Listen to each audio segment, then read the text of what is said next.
तो क्या जुलाई से पढ़ करके भी हम जो है अपने स्कूल में, अपने जिले में और अपने जो है बोर्ड में टॉपर बन सकते हैं कि नहीं? तीन टाइप के स्टूडेंट होते हैं, टॉपर, एवरेज और बस पास होने वाले। अब आप इनमें से कौन है? जब आप सीधे अपने मार्ग को देख रहे हो कि आपको कहां जाना है और सीधे आप चलते चल रहे हो, तब आपकी स्पीड ज्यादा रहेगा, या आप मोबाइल में देखते हुए चल रहे हो तब आपकी स्पीड ज्यादा रहेगा। 3 चैप्टर, 4 चैप्टर, 5 चैप्टर जो भी डिसाइड किए, ये सारे के सारे चैप्टर्स हमारे तैयार हो गए कि नहीं, और हो गए तो मजबूत हो गए कि नहीं, एकदम जबरदस्त हो गए कि नहीं? अगर हो गया तो आप टिक लगा दो कि टास्क पूरा है। सबसे बड़ा सवाल कि पढ़ाई तो अप्रैल से स्टार्ट होती है, लेकिन अभी तो जो है जुलाई चल रहा है, तो क्या जुलाई से पढ़ करके भी हम जो है अपने स्कूल में, अपने जिले में और अपने जो है बोर्ड में टॉपर बन सकते हैं कि नहीं? हमारी भी जो है बेस्ट रैंक आ सकती है कि नहीं? फर्स्ट, सेकंड, थर्ड के पोजीशन पे हम आ सकते हैं कि नहीं? क्या है टॉपर बनने का सीक्रेट, और कैसे हम जुलाई से अपने आप को पढ़ना स्टार्ट करेंगे, किस तरह से हम एक रोड मैप को फॉलो करेंगे, एक तरीके को फॉलो करेंगे जिसके जरिए हम भी जो है टॉपर की श्रेणी में आ जाएं, हम भी जो है रैंकर्स जो है बन जाएं। तो आज की इस वीडियो में हम आपको एक तरीका बताने वाले हैं, एक पूरा का पूरा गाइडलाइन देने वाले हैं, जिसको फॉलो करते हुए आप जुलाई से पढ़कर भी टॉप कर सकते हैं। लेकिन टॉप करना है तो पहले अपने आप को पहचानना पड़ेगा ना, क्योंकि देखो हर व्यक्ति का शारीरिक क्षमता जैसे अलग अलग होता है, सब लोग एक जैसा वजन नहीं उठा पाता, सेम उसी तरह हर व्यक्ति की मानसिक क्षमता भी अलग अलग होती है, सब लोग एक जैसा जो है कार्य नहीं कर सकते हैं। लेकिन ताकत भी बढ़ाई जा सकती है मेहनत करते करते, उसी तरह दिमाग भी बढ़ाई जा सकती है पढ़ाई करते करते। इसीलिए आज आपको हम पहले यह बताने जा रहे हैं कि आप किस तरह के स्टूडेंट हैं। आप 3 कैटेगरी में हमने स्टूडेंट को बांटा है, आप अपने आप को ढूंढिएगा कि आप उसमें से कौन से स्टूडेंट है, और फिर उसके अकॉर्डिंग आप इस वीडियो का वो पार्ट समझिएगा जो आपके लिए बना है। सारे पार्ट आपके लिए नहीं है, आप जिस तरह के स्टूडेंट हो उसी तरह का जो है आपको पढ़ाई करना है। तो देखो स्टूडेंट हमारे 3 तरीके होते हैं, एक होता है टॉपर, ठीक है। अब देखो टॉपर, और दूसरा हमारा कौन होता है? एवरेज स्टूडेंट, और तीसरा होता है बस पास होने वाले। भैया पास हो जाए मजा आ जाएगा, है ना बात? ऐसे टाइप के होते हैं। तो 3 टाइप के स्टूडेंट होते हैं, टॉपर, एवरेज और बस पास होने वाले।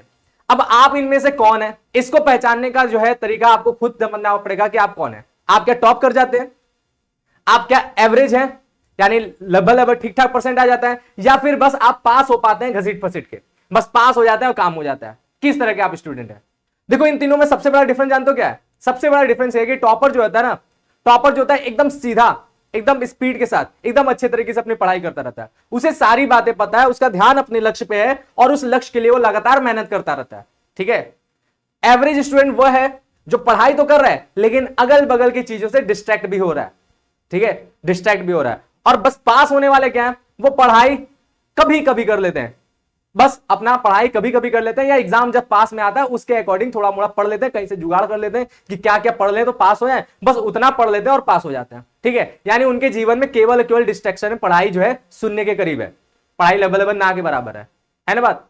तो आप इनमें से कौन है? आप खुद सोचो, इसको प्रैक्टिकली समझना। अगर आप जो है रास्ते पे चल रहे हो, ठीक है, आप रास्ते में चल रहे हो, तो बताओ अगर आप रास्ते में चल रहे हो तो आपकी स्पीड कब ज्यादा रहेगा? जब आप सीधे अपने मार्ग को देख रहे हो कि आपको कहां जाना है और सीधे आप चलते चल रहे हो, तब आपकी स्पीड ज्यादा रहेगा, या आप मोबाइल में देखते हुए चल रहे हो तब आपकी स्पीड ज्यादा रहेगा? कब आपकी स्पीड ज्यादा रहेगा बताओ? या फिर आप जो बस रुके हो और सोच रहे हो कि हम चलेंगे, तब आपकी स्पीड ज्यादा रहेगा? कब ज्यादा रहेगा? जो टॉपर स्टूडेंट है वो सीधे अपने जो है लक्ष्य को देखते हैं और सीधे चलते रहते हैं, इसीलिए इनकी स्पीड ज्यादा रहता है। ये टाइम पे अपने कोर्स को पूरा कर लेते हैं, ये टाइम पे अपनी रिवीजन कर लेते हैं और अपने मार्क्स को टॉपर्स की श्रेणी में ले आते हैं। एवरेज स्टूडेंट चल तो रहा है लेकिन डिस्ट्रैक्शन के साथ चल रहा है, इसीलिए इसकी स्पीड बहुत स्लो है, और जाते जाते एग्जाम तक इसके जो है अपने सिलेबस हैं वो कंप्लीट पूरा हो नहीं पाता है और कुछ ना कुछ चीजें रह जाता है, फिर इसे जो है केवल इंपॉर्टेंट तक रहना पड़ता है, और इसी वजह से ये पूरा का पूरा मार्क्स नहीं ले पाता है, एवरेज मार्क्स ले पाता है। दिमाग इनके पास भी है अच्छा, लेकिन ये जो है डिस्ट्रैक्शन में फंस गए। और बस पास होने वाला क्या है? वो सोच तो रहा है कि चलेंगे, सोच तो रहा है कि चलेंगे, लेकिन अभी चलेगा नहीं। कल चलेगा कब? जब उसको पता चलेगा यार अब नहीं चले तो बाहर दिक्कत हो जाएगा, देर हो जाएगा, यानी एग्जाम के टाइम।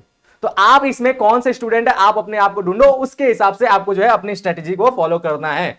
लेकिन एक बात जान लो, जो टॉपर है वो तो पहले से ही एकदम सही रास्ते पे है, उसे कोई रास्ता दिखाने की जरूरत नहीं, उसे कोई गाइडलाइन देने की जरूरत नहीं, वो तो पहले से ही सही रास्ते पे, वो तो उसको पता है कि कैसे क्या करना है, वो शुरू से जो है इस तरह के करते आ रहा है और हमेशा अपनी सफलता को पा रहा है। जरूरत किसको है रास्ता दिखाने की? जरूरत किसका? हाथ थामने का, एवरेज स्टूडेंट का और पास होने वाले स्टूडेंट का। इनको जरूरत है रास्ता दिखाने का, इनका जरूरत है हाथ थामने का और इनको लेकर के जो है आगे बढ़ने का। तो इसी वजह से इन स्टूडेंट्स के अकॉर्डिंग हमने आपको जो है कुछ तरीका बताया, चलो अभी देखते हैं उसके ऊपर। देखो करना यही है, एवरेज स्टूडेंट को ज्यादा कुछ नहीं करना है, बस अपना डिस्ट्रैक्शन हटा देना है। यानी डिस्ट्रैक्शन क्या है आज की एज में, बहुत सा है। ऑपोजिट जेंडर, ये भी एक डिस्ट्रैक्शन है इस एज में। और उसके साथ साथ क्या है, इसके साथ साथ आपका इंस्टाग्राम, ये भी एक डिस्ट्रैक्शन है। इसके साथ साथ क्या है, आपका सोशल मीडिया, जो लगातार मोबाइल पे टिंग टिंग टिंग टिंग आपके नोटिफिकेशन आता रहा है, ये भी एक डिस्ट्रैक्शन है।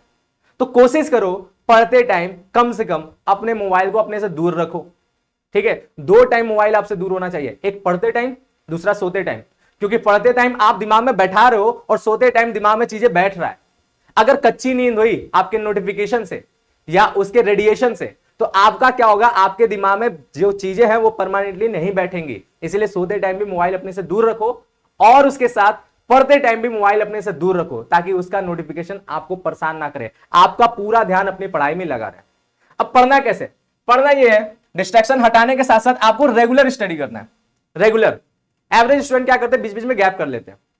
कभी कभी क्या होता है कि वो पढ़ाई कर रहे हैं लेकिन कभी मूवी देखने चलना है, चले जाते हैं। अच्छा, ये नहीं कि ये सारी चीजें नहीं करना है, ये सारी चीजें करना है, लेकिन अपने एक टाइम सेट होना चाहिए। ठीक है, आपके जीवन का एक रूटीन फिक्स होना चाहिए, खासकर पढ़ाई का रूटीन फिक्स होना चाहिए। बाकी चीजों का जरूरी नहीं है, आप कभी भी मूवी देखो, कभी भी गेम खेलो, कभी भी कुछ करो, लेकिन किसका जरूरी है, पढ़ाई का रूटीन फिक्स होना चाहिए। रेगुलर स्टडी के साथ साथ टाइमिंग भी एकदम रेगुलर होना चाहिए। जैसे कि आपको रोज कितना पढ़ना है, आप एवरेज स्टूडेंट हो, आपका दिमाग बढ़िया है, टॉपर के बराबर ही है, बस आपको डिस्ट्रैक्शन ने बस रोका है, आपकी स्पीड को कम किया हुआ है। तो डिस्ट्रैक्शन को हटाओगे, मजा मस्ती को थोड़ा सा कम करोगे, या मजा मस्ती का एक अलग टाइम बना दोगे। मजा मस्ती का एकदम अलग टाइम बना दोगे। ये नहीं पढ़ रहे बीच में जो है कोई अच्छा रील्स आ गया तो शेयर करने लगे दोस्तों को, है ना बात, कोई अच्छा मीम्स आ गया तो जो है उस पर हंसने लगे, या बैठ के हम खुद ही उस मीम्स बनाने लगे, हम ही जो है रील्स बनाने लगे।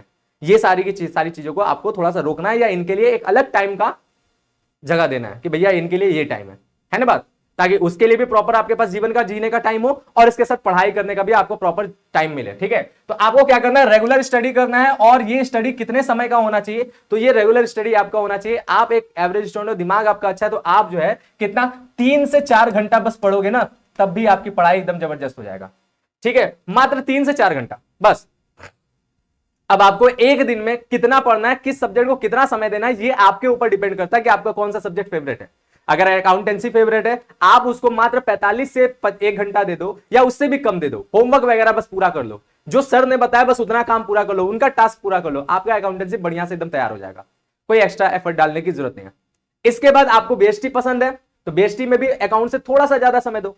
देखो, जो जितना कम पसंद होगा उसको उतना ज्यादा समय चाहिए, है ना बात, समझ रहे हो ना, जो जितना कमजोर होता है उसको उतना सहारा की जरूरत होता है। सेम इसी तरह पढ़ाई में भी जो सब्जेक्ट जितना कमजोर होता है उसे उतना पढ़ने की जरूरत होता है, ताकि वो भी मजबूत अपने आप को बना ले, वो भी मजबूत समझे और आपकी पढ़ाई जबरदस्त तरीके से हो। ठीक है, तो आपको क्या करना, अपने फेवरेट सब्जेक्ट को, जो आपका बहुत पसंदीदा है, उसको कम से कम समय दो, और जो सब्जेक्ट आपको कम पसंद है उसे ज्यादा समय दो, और अपनी पढ़ाई को जो है उस हिसाब से मेंटेन करो। दूसरी बात क्या है, दूसरी बात है कि आपको जो है टास्क मैनेजमेंट करना है। टास्क मैनेजमेंट में क्या है, आप पढ़ रहे हो ना, तो पढ़ रहे हो तो आपको एक बात पता चलना चाहिए कि आप पढ़ रहे हो तो कब तक, कहां तक, कितना चीज कंप्लीट कर पाओगे, ये आपको पता होना चाहिए। इसीलिए अपने पढ़ाई पे टास्क बना लो, और वो भी टास्क कैसा होना चाहिए, मंथली होना चाहिए। ठीक है, आप अपने आप को हर मंथ ऐसे जो है अपने आप को आकलन करो कि हमारा जो पढ़ाई हो रहा है वो मंथली हम कितना अपना टारगेट रखे थे और वो टारगेट हम अचीव कर पा रहे हैं कि नहीं, हमारा जो हमने टास्क बनाया था वो टास्क हमारा बन पा रहा है कि नहीं, कंप्लीट हो पा रहा है कि नहीं। तो आप मंथली टास्क बनाओ, 1 महीना में हम जो है 3 चैप्टर, 4 चैप्टर, 5 चैप्टर जो भी डिसाइड किए हुए हैं अपने अकॉर्डिंग, 3 चैप्टर, 4 चैप्टर, 5 चैप्टर जो भी डिसाइड किए, ये सारे के सारे चैप्टर्स हमारे तैयार हो गए कि नहीं, और हो गए तो मजबूत हो गए कि नहीं, एकदम जबरदस्त हो गए कि नहीं। अगर हो गया तो आप टिक लगा दो कि टास्क पूरा है। ठीक है, टास्क क्या करता है, आपको एक टारगेट जब सेट होता है, टास्क जब सेट होता है, तो ये आपको मोटिवेशन का काम करता है। आपको पता जब रहता है ना डेडलाइन कि इतने समय तक हमको ये काम कर लेना है, तो अपने आप वो काम करने के लिए आप जो है जाओगे। लेकिन ये सारा का सारा प्रेशर अपने ऊपर खुद से लगाना पड़ेगा, और ये सबसे कठिन काम होता है। जब सामने वाला कोई प्रेशर देता है, जैसे टीचर अगर कोई काम बोले और बोले नहीं करके आओगे बेटा तो मार पड़ेगी या डांट सुनोगे, तब काम करने में अलग से जो है एक एनर्जी आ जाता है, डर का। ठीक है, अब ये डर और ये जो है घबराहट आपको खुद से पैदा करने का होगा, खुद के लिए, कि भैया आपको काम करना है, ये मंथली जो आपने टारगेट पूरा किया इसको पूरा करना है, तभी जाके आपका फ्यूचर अच्छा होगा। तो फ्यूचर के डर से आपको ये काम करना है, ये मंथली टास्क बनाओ और टास्क पूरा करते जाओ हर सब्जेक्ट का, कि एक सब्जेक्ट में कितना करना है, दूसरे सब्जेक्ट में कितना करना है, तीसरे सब्जेक्ट में करना है, मंथली आप टास्क बना लो और टास्क पे टिक लगाते चलो। ये सबसे इंपॉर्टेंट बात है। मंथली टास्क होने चाहिए और कंप्लीट आपको जो है उसके लिए काम करना है। उसके बाद टाइम टेबल की बात हो, अब टाइम टेबल कैसा होना चाहिए, हम अक्सर इन सब बातों पे ज्यादा जिक्र नहीं करते हैं। क्यों? क्योंकि हम जानते हैं कि हर बच्चा अलग तरीके का होता है, सबका टाइम अलग है, सबका तरीका अलग है। तो आप उसी अकॉर्डिंग अपने हिसाब से, अपने कंफर्ट के हिसाब से, आपकी जो टाइमिंग आपको मिल रही है उसके हिसाब से टाइम टेबल बनाओ। लेकिन टाइम टेबल में क्या इंपॉर्टेंट है? टाइम टेबल में इंपॉर्टेंट है कि आपको ऐसा टाइम टेबल बनाना है कि एग्जाम से 20 या 30 दिन पहले, जैसे अगर क्लास 11th का बच्चा है, ठीक है, तो उसे हाफ ईयरली एग्जाम आता है, उसके फाइनल एग्जाम आते हैं, ये दोनों एग्जाम उसके लिए बहुत इंपॉर्टेंट होते हैं, है ना बात। तो क्लास 11 का बच्चा है तो उसका हाफ ईयरली एग्जाम की अगर बात करते हैं तो 20 दिन, हाफ ईयरली एग्जाम से 20 दिन पहले, फाइनल एग्जाम से 20 दिन पहले वहां तक का सिलेबस वो कंप्लीट कर ले, ठीक है। एग्जाम के इतने दिन तक पहले तक वहां तक का सिलेबस एकदम कंप्लीट कर ले। और सिलेबस कंप्लीट करने का मतलब कंप्लीट यानी A to Z कंप्लीट, पूरा डीप स्टडी के साथ, ये नहीं कि शॉर्टकट के साथ, जो इंपॉर्टेंट बस उतना पता है ना। अक्सर बच्चे पता नहीं ये गलती क्यों करते हैं कि बस इंपॉर्टेंट के पीछे भागते हैं। सर मोस्ट इंपॉर्टेंट बता दो, सर जो क्वेश्चन एग्जाम में जैसा आएगा बस वैसा कराओ। ये पता नहीं क्यों आप लोग को चाहिए होता है यार। एग्जाम में जैसा क्वेश्चन आता है, टीचर्स को एक्सपीरियंस होता है, वो करवा देगा, लेकिन इससे जानते हो क्या होगा? बाई चांस एग्जाम अपने आप को बदल दिया, तो क्वेश्चंस बदल दिया, पैटर्न बदल दिया, तरीका बदल दिया, तो फिर तो आप लटक जाओगे, लटक जाओगे पूरी तरह से, एकदम बर्बाद हो जाएगा। इसीलिए एग्जाम से 20 दिन पहले तक जो 11th वाले बच्चे हैं उन्हें क्या करना होगा? अपना पूरा सिलेबस कंप्लीट कर लेना है और उसके बाद अपना एग्जाम के अकॉर्डिंग स्टडी प्लान बनाना है। जैसे एग्जाम आ रहा है, पता चल गया हमारा सारा कंप्लीट है सिलेबस, फिर आपको क्या करोगे? 20 दिन पहले सारे सब्जेक्ट को 3-3, 4-4 दिन के हिसाब से आप जो है शेड्यूलिंग कर लोगे कि भैया 30 दिन किसको बता रहे, मतलब 4 दिन किस सब्जेक्ट को देना है, 3 दिन किस सब्जेक्ट को देना है, इस हिसाब से स्टडी प्लान बना लोगे और लगातार उतने दिन उन्हीं सब्जेक्ट पे डेडिकेशन के साथ पढ़ाई करोगे। एग्जाम के अकॉर्डिंग अपना स्टडी प्लान बना के अपना काम करना, ठीक बात। और जो बोर्ड वाले बच्चे हैं उन्हें एग्जाम से 30 दिन पहले तक, कौन सा एग्जाम? बोर्ड का एग्जाम। बोर्ड के एग्जाम से 30 दिन पहले तक अपना पूरा का पूरा बोर्ड तक का सिलेबस कंप्लीट कर लेना है। पूरा कंप्लीट करने का मतलब पूरा एकदम A to Z complete revision सब एकदम डिटेल के साथ, एकदम डीप नॉलेज के साथ कर लेना है। और फिर उसके बाद उन्हें भी अपने एग्जाम को ध्यान में रखते हुए अपना स्टडी प्लान बना लेना है, एकदम डिटेल के साथ देखते हुए कैसे कैसे किस सब्जेक्ट पे कितना समय देना है। सारे सब्जेक्ट तैयार हैं, अब सब्जेक्ट के अकॉर्डिंग आप डेज बना लो कि पहले 3 दिन किसको देना, अगला 4 दिन किसको देना, फिर 5 दिन किसको देना। ऐसे करके अपने अकॉर्डिंग जिस सब्जेक्ट को आप ज्यादा समय देना चाहते हो उसको ज्यादा समय दोगे और जिस सब्जेक्ट को कम समय देना चाहते हो उसको कम समय दोगे। हमने लेकिन बताया है समय ज्यादा किसको देना है? कमजोर को। कम समय किसको देना है? जो आपका तेज है, ठीक है। तेज जो सब्जेक्ट है, आप जिसमें तेज हो वो आपको एकदम कम से कम समय में तैयार हो जाता है, लेकिन जो कमजोर सब्जेक्ट है उसको तैयार करने में समय ज्यादा लगता है, इसलिए उसको ज्यादा समय दो, है ना बात क्लियर है। फिर इसके बाद अब देखो, केवल पास होने वाले स्टूडेंट के लिए भी वही बातें आपको दिख रही है, सेम बात है, बस अंतर क्या है? इनको भी रेगुलर स्टडी करना है, लेकिन इनमें और इनमें रेगुलर स्टडी में अंतर क्या है कि भाई ये जो रेगुलर स्टडी करेंगे इनको आदत है पढ़ने का पहले से ही। एवरेज स्टूडेंट आदत है पढ़ने का, इनको तो बस डिस्ट्रैक्शन हटाना रहा ना, बस इनको डिस्ट्रैक्शन हटा रहा है। अब इनको आदत ही नहीं पढ़ने का, तो इनका रेगुलर स्टडी इसलिए मायने रखता है ताकि इनको आदत हो जाए पढ़ने के लिए, बैठने के लिए। इस प्रकार से इनको रेगुलर स्टडी करना है, एक टाइम पे सेम टाइम पे लगातार आपको पढ़ना है और पढ़ाई आपको जो है इनसे ज्यादा करना है ना बात, पढ़ाई इनसे ज्यादा करना है। जो व्यक्ति अपने आप को एकदम कमजोर समझ रहा है, जो व्यक्ति बस पास होने के लिए लगातार मेहनत कर रहा है, अब उसे टॉप होने के लिए मेहनत करना पड़ेगा, तो उसके लिए टॉपर बनने के लिए उसके क्या करना पड़ेगा? उसको मेहनत तो उससे ज्यादा करना पड़ेगा ना, सबसे ज्यादा करना पड़ेगा ना। तो ज्यादा से ज्यादा मेहनत करना है, यानी आपको अपनी पढ़ाई के लिए रेगुलर कितना समय देना है? कम से कम 5 घंटे तो मान लो, 5 से 6 घंटे आपको समय देना है, 5 से 6 घंटे समय देना है, ठीक है। स्टार्टिंग में आप डायरेक्ट 5 से 6 घंटे समय मत देना। क्यों? क्योंकि अब देखो, बड़ा टारगेट रखोगे तो डर ज्यादा रहेगा और आप पूरा नहीं करने जाओगे, ठीक है। जैसे क्या है, अगर आप जो है, आपको पता है कि ये काम बहुत कठिन है, ठीक है, तो आपको ऑटोमेटिकली वो काम करने का मन नहीं करेगा। लेकिन अगर छोटे छोटे 3-4 काम हो जाएगा तो आपको करने का मन करेगा, आप फटाफट आसान आसान छोटा छोटा काम कर लोगे। इसीलिए डायरेक्ट 5 से 6 घंटा नहीं पढ़ना है, स्टार्टिंग ही ऐसे नहीं कर देना, बल्कि ये जुलाई महीना क्या करो, अपने आप को पढ़ाई की आदत विकसित करो अपने अंदर, ठीक है। 1 घंटा 2 घंटा ऐसे करते हुए, और हर दिन नहीं तो हर तीसरे या चौथे दिन अपनी पढ़ाई के टाइम में थोड़ा सा बढ़ोतरी करो, ठीक है। जैसे 3 दिन आपने क्या किया, 1 घंटा पढ़ लिया, ठीक है। फिर उसके बाद क्या किया, अगले 3 दिन आपने जो है कोशिश किया कि 1.5 घंटा पढ़ ले, ठीक है। फिर अगले दिन कोशिश किया, अगले 3 दिन के आप जो है 2 घंटा पढ़ लो। ऐसे करते करते करते जुलाई में अपने आप को इस तरह से तैयार कर लो कि आपकी पढ़ाई का जो टाइमिंग 5 से 6 घंटा तक हो जाए और आपको बोरियत ना फील हो। अच्छा, ये 5 से 6 घंटा लगातार भी पढ़ने की आवश्यकता नहीं, आप चाहो तो दिन में 2 टाइम निकाल लो, 3-3 घंटे के लिए, 2-2 घंटे के लिए, 2.5 घंटे के लिए, अपने अकॉर्डिंग, ठीक है। लेकिन आपको ज्यादा मेहनत करना पड़ेगा क्योंकि आप पास होने वाले स्टूडेंट हैं। और क्यों ज्यादा मेहनत करना है? क्योंकि पूरा डिटेल में पूरा डीप नॉलेज लेना है, ठीक है, समझे बात। कॉन्सेंट्रेशन के साथ पढ़ाई करने जब भी बैठो, चाहे ऑफलाइन पढ़ लो, चाहे ऑनलाइन पढ़ लो, चाहे कहीं भी पढ़ लो, आप ध्यान रखो जब पढ़ने बैठ रहो तो केवल पढ़ाई पे ध्यान होना चाहिए। अगर मान लो हम लोग की क्लासेस देखते हो, ऑनलाइन आप पढ़ते हो, ईयरफोन कान में लगने रहने चाहिए, मम्मी पापा सबसे बोल दो कि हम पढ़ाई कर रहे हैं, उस समय पूरा ध्यान बस पढ़ाई पे होना चाहिए, ठीक। बाकी जितने भी एप्स हैं जो फालतू एप्स हैं, एक काम करो अभी के अभी, जितने भी फालतू एप्स हैं जो डिस्ट्रैक्ट करते हैं, सबके नोटिफिकेशन ऑफ कर दो, सबके नोटिफिकेशन ऑफ कर दो कि नोटिफिकेशन आएगा ही नहीं, आपको डिस्ट्रैक्शन ही नहीं होगा, ठीक है। ये काम कर सकते हो। फिर इसके बाद आपको भी टास्क मैनेजमेंट करना है, लेकिन फिर से हम बता रहे हैं आप अपने टास्क को बड़ा नहीं बनाओगे। इन्होंने अपने आप को मंथली चेक करने का प्रयास किया क्योंकि ये एवरेज स्टूडेंट को पढ़ाई करने की आदत थी। आप अपने आप को मंथली नहीं चेक करो, आपके मंथली में रिजल्ट आपको मिलेगा नहीं। आप मंथ जाने से पहले हो सकता है कि रुक जाए आपकी पढ़ाई, क्योंकि आप स्टार्ट करो ना। आप लगातार 1 महीना तक पढ़ना आपका पहली बार शुरुआत करने में एकदम मुमकिन नहीं है कि लगातार 1 महीना पढ़ लो। इसलिए आपके जो टास्क होने चाहिए वो क्या होने चाहिए? वो वीकली होने चाहिए। आपके टास्क वीकली होने चाहिए, हफ्ते के अकॉर्डिंग। 1 हफ्ता लगातार पढ़ के देखो और 1 हफ्ता का एक टारगेट बना के देखो कि 1 हफ्ते के अंदर हम इतना चैप्टर कर लेंगे। 1 चैप्टर ही क्यों ना हो, 1 चैप्टर ही डिसाइड कर लो कि 1 हफ्ते में 1 चैप्टर कर लेंगे, है ना बात। अगर 1 चैप्टर नहीं, बहुत बड़ा चैप्टर, आधा चैप्टर ही, छोटा छोटा आपको टारगेट रखना है, छोटा छोटा टास्क बनाना है। और जैसे जैसे टास्क कंप्लीट हो जाए उसको चेक करते चलो। टास्क चेक होना चाहिए कि भैया हाँ ये हमारा कंप्लीट हो गया, ये हमारा कंप्लीट हो गया, ये हमारा कंप्लीट होगा, ताकि अंततः आपको पता रहे कि हाँ आपने इतना बात कंप्लीट है, ठीक बात। इस तरह से करो। और फिर आपको भी टाइम टेबल रखना है। कैसे?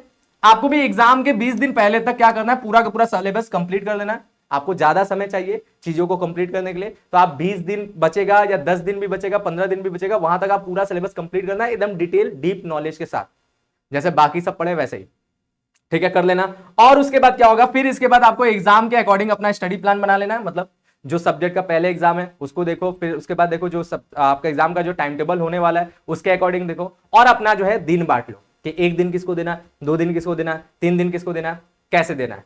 तो एग्जाम के अकॉर्डिंग अपना जो है टाइम टेबल सेट कर लो। अगर ये सारी की सारी चीजों को आप करते हो तो कंफर्म मान के चलो आप जो है अपनी पढ़ाई में एकदम जबरदस्त हो जाओगे। और एक बात सुनो, एक बात सुनो, आप जानते हो कि आकाश के पास ऊंचाई है, आकाश के पास ऊंचाई है, ठीक है, और सागर के पास क्या है? सागर के पास गहराई है। आकाश के पास ऊंचाई है, सागर के पास गहराई है, और अगर पहाड़ों के नीचे देखोगे तो पहाड़ों के नीचे खाई है। यानी सबके पास कुछ ना कुछ है। आकाश के पास ऊंचाई है, सागर के अंदर गहराई है, और पहाड़ों के नीचे खाई है। लेकिन लेकिन तुम्हारे पास क्या है? लेकिन तुम्हारे पास केवल तुम्हारी पढ़ाई है। तो बस अपनी पढ़ाई के लिए पूरा जी जान लगा दो, पूरी ताकत लगा दो, और अपने आप को टॉपर बना दो। तो चलो मिलते हैं इसी के साथ किसी नेक्स्ट वीडियो में। तब तक के लिए थैंक यू, बाय, जय हिंद।